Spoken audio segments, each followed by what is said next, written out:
সব ধানের ফসল ফসল সব ডুবে ফসল ভালো হয়নি সব এমন ডুবে জল জল হয়ে গিয়ে সব ডুবে।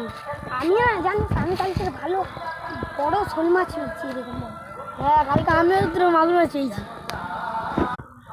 মাঠে এগাডুগুলো জল, খালে এত জল হয়ে গেছে বলার হয়, এত জল সব। আরে রাস্তাঘাটে সব